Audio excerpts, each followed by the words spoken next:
Jean-François Barry. Il remet en perspective et raconte les histoires qui fascinent notre société.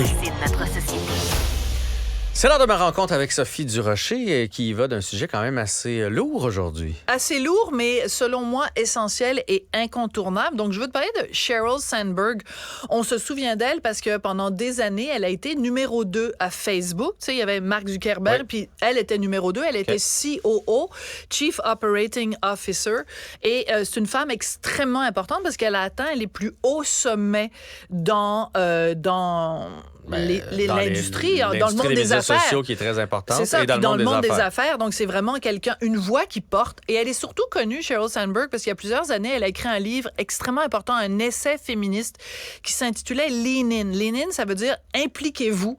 Et puis, ça encourageait les femmes à prendre leur place et à prendre la voix qui leur revient dans tous les domaines.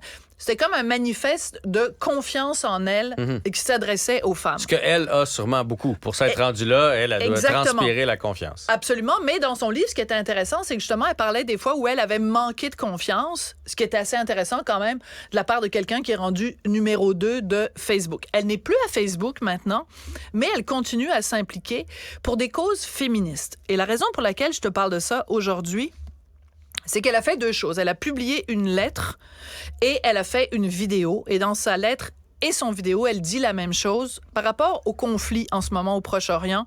Elle dit que vous soyez pour Israël, pour le Hamas, que vous soyez juif, musulman, athée ou que la religion ne vous intéresse pas, peu importe que vous soyez descendu dans la rue pour manifester pour la paix, pour le cessez-le-feu, peu importe. Il y a une affaire sur laquelle il faut absolument et impérativement que tout le monde se mette d'accord, c'est que faire des viols en temps de guerre, c'est inacceptable. Et elle fait référence, évidemment, aux viols collectifs qui ont eu lieu le 7 octobre. Le problème, c'est que depuis, il y a plein de gens qui disent que ça n'a pas eu lieu. Il y a des gens qui minimisent ça en disant « Ouais, mais regarde ce qu'ils ont fait de l'autre bord. » Elle a dit « On n'est pas là. Peu importe. On n'est pas là. Il faut dénoncer ces viols-là. » Et elle a donc ce message. On va en écouter un petit extrait. C'est en anglais. Ça a été diffusé donc sur son compte sur X, anciennement Twitter. On va écouter ça, puis je te le traduis après. No matter which marches you attend, which religion you practice, or none at all, there is one thing we should all agree on. Rape should never be used as an act of war. Rape was part of the attack. Peu importe donc les manifestations auxquelles vous avez participé, peu importe la religion que vous avez ou si vous n'en avez pas du tout, nous devrions tous être d'accord. Le viol ne devrait jamais être utilisé comme acte de guerre. Et elle a raison. Ben non, je sais qu'elle a raison. Puis on parlait du 7 octobre, il y en a eu, mais il y en a sûrement eu depuis, là. Faut pas se cacher la tête dans le sable. À chaque fois qu'il y a ce genre d'envahissement d'un territoire, mais comment on peut, toi et moi, faire quelque chose là-dedans? On peut, premièrement, partager son message. Et elle, ce qu'elle dit, c'est qu'il faut se rappeler un certain nombre de choses parce que c'est pas la première fois dans l'histoire que le viol est utilisé comme arme de guerre. C'est vieux comme le monde. Oui. Mais on a eu des exemples récents. Pendant la guerre en Bosnie, quand il y a eu, par exemple, dans République démocratique du Congo, il y a eu énormément de cas de viol, à tel point qu'il y a un médecin dont on a beaucoup entendu parler à une certaine époque, on en entend moins parler maintenant, Dr Denis Mukwege, donc qui lui s'est donné pour tâche de réparer entre guillemets toutes ces femmes qui avaient été victimes de viols systémiques ou de viols de groupe. Et c'est tellement un homme important, il a reçu le prix Nobel de la paix. Et quand il avait reçu le prix Nobel, réparer, tu veux dire physiquement parce qu'il est enceinte ou psychologiquement, à tous les niveaux, parce qu'il y a des femmes qui ont été blessées lors des viols, évidemment des blessures psychologiques. Donc lui s'est donné pour mission de prendre soin de ces femmes-là, de leur redonner leur dignité. Et il a été reconnu, donc son travail a été reconnu par un prix Nobel de la paix. Et quand il a accepté son prix Nobel de la paix à Oslo, il a dit « Avec ce prix Nobel, je demande au monde d'être un témoin et je vous demande de vous joindre à moi pour qu'on mette fin à cette souffrance qui est une humiliation à notre humanité commune. » Et ce qu'elle dit, Sheryl Sandberg, parce qu'elle cite ce docteur-là, en disant, c'est le temps maintenant.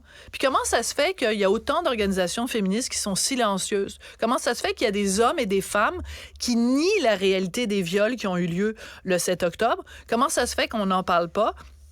Et elle finit en disant, à chaque fois qu'on a une conversation où on parle des événements en ce moment, il faut qu'on prenne au moins quelques instants pour dénoncer ces viols-là. À chaque fois qu'on va à une manifestation, que ce soit d'un bord ou de l'autre, peu importe ce pourquoi vous manifestez, vous devez à un moment donné avoir une pancarte qui dit « On dénonce le fait qu'il y a des viols qui ont été commis par le Hamas le 7 octobre et arrêtez de dire « ça n'a pas eu lieu » parce que ils se sont filmés, ils se sont mis une GoPro sur la tête pour se filmer et il y a des témoignages, de survivants de ça, de survivantes.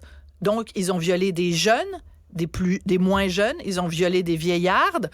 Il y a toutes sortes de détails que je donnerai pas parce que... Bon, alors, arrêtons de faire de la politique sur le dos de femmes qui ont été violées. En temps normal, on passe notre temps à dire il faut croire les femmes, puis il faut s'intéresser aux femmes qui ont été violées. Pourquoi on le ferait pas avec les femmes qui ont été violées le 7 octobre? Est-ce que c'est parce qu'elles sont israéliennes? Pose la question. Ouais, peut-être, mais comment je dirais ça? D'un, c'est parce que ça ne touche pas de près. Là. Nous, tu sais, on est loin. Mais partout sur la planète, il y a des gens qui ferment les yeux. Je suis entièrement d'accord avec son propos.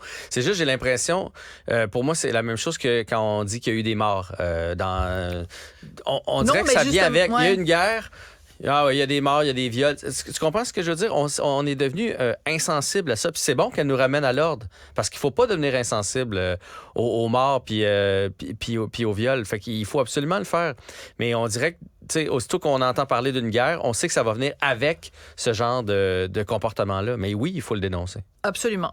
Donc, bravo, chapeau à Sheryl Sandberg, surtout qu'elle nous appelle à s'extraire justement des questions politiques, qu'on s'extrait de ce conflit-là en disant je prends pour l'un, je prends pour l'autre. Non, vous prenez pas, vous prenez pour l'humanité. Donc, à la base, un viol, c'est un déni d'humanité, c'est une dégradation de l'être humain. Donc, dénonçons, s'il vous plaît. Et c'est parce qu'il y a plein, même des... écoute, il y a eu un cas en Alberta, à l'Université de l'Alberta, ils ont un centre d'aide aux victimes d'agressions sexuelles. Et la présidente de ce comité-là a signé une lettre en disant que c'était faux de dire qu'il y avait eu des viols qui avaient été commis le 7 octobre. Elle s'est fait rabrouer, elle a perdu sa job. Tu peux pas d'un côté dire à n'importe quelle femme qui se présente, on vous croit, puis on entend votre parole de femme violée, puis signer une lettre où on dit c'est totalement faux qu'il y ait des femmes qui ont été violées le 7 octobre. Elle a perdu sa job. C'est une bonne chose. Bonne chose qu'elle ait perdu sa job. Merci, Sophie. Merci, Jean-François. Ne ratez plus rien. Tout ce que vous venez d'entendre est disponible sur l'application Cube ou le site cuberadio.ca.